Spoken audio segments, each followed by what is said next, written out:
Behind every great communicator is confidence. You see, it is our confidence that improves our communication.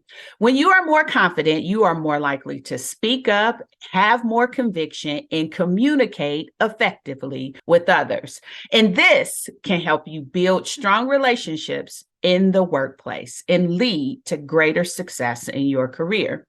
It's time for you to be seen and be heard. And it's also time for you to be more confident when you do it. This is the reason why I put together an exclusive journal to help you cultivate your confidence. This journal is created by me and curated with you in mind. It's available on the I'm the Good Thing website right now. So visit I'mTheGoodThing.com to learn more about how you can begin to cultivate your confidence today. Well, welcome once again to I'm the Good Thing, the podcast. Now, this is the place where we unpack life wisdom. We pray, we affirm, and most of all, we discover our true beauty, our worth, and our power.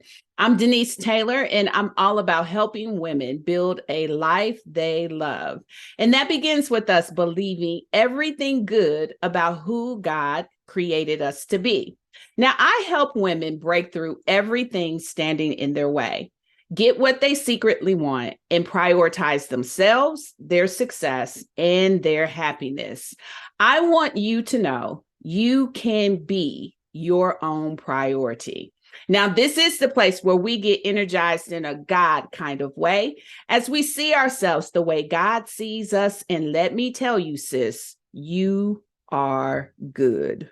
Today's life wisdom is this: what other people think of me is none of my business. Now, I used to hear my coach, one of the coaches that I work with, say this often.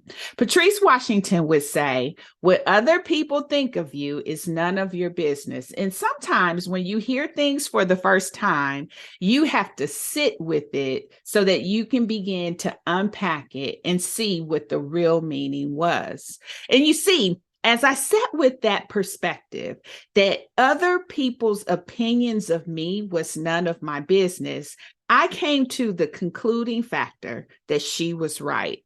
You see, I can't control what other people think about me.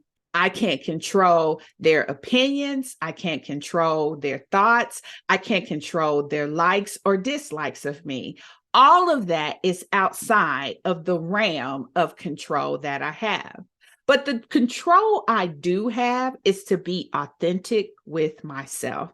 The control that I do have is to make sure I am integral with how I show up, being true to who I am. That's the one thing I can control.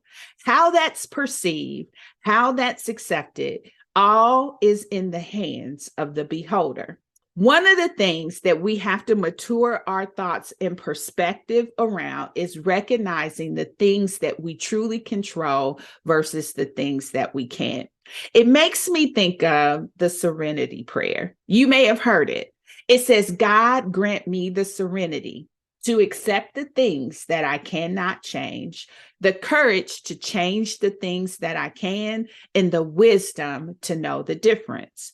And in this perspective, when we really surrender ourselves to being subject to, trying to adhere to understand, to reason with, and even lobby on our behalf with other people who are committed to not thinking well of us, we give up our power. One of the things I talk about often is the fact that God gave us power, and you don't want to yield that to the hands, especially to the hands of someone who doesn't like you, someone who doesn't have your best interest at heart. And so you want to really make sure you manage yourself well when it comes to the opinions of others, because if you subject yourself to that, then you are not only giving them control, but you are allowing them to rob you of your joy.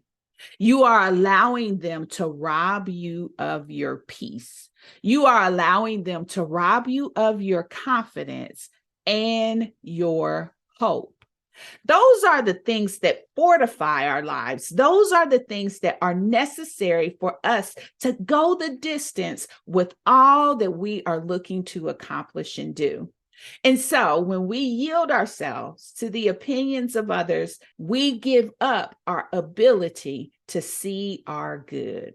And that's where I want you to focus. You see, the whole context of this platform is to help you begin to see yourself the way that God sees you.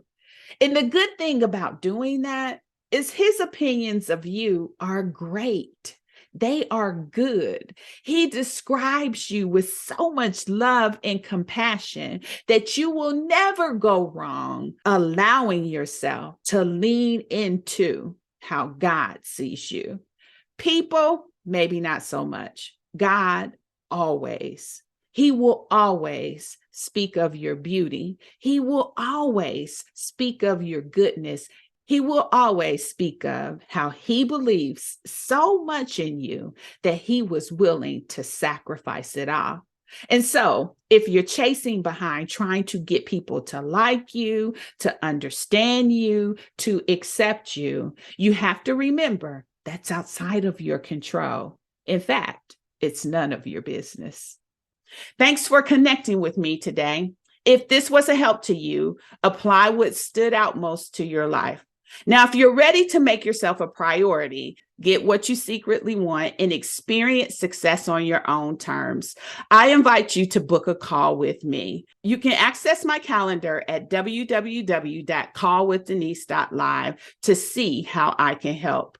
Now, be sure to subscribe so you can meet me here next time and share this with someone else. Keep seeing yourself the way God sees you. After all, you are the good thing. And check out I'mTheGoodThing.com for all sorts of good stuff. And I'll see you next time.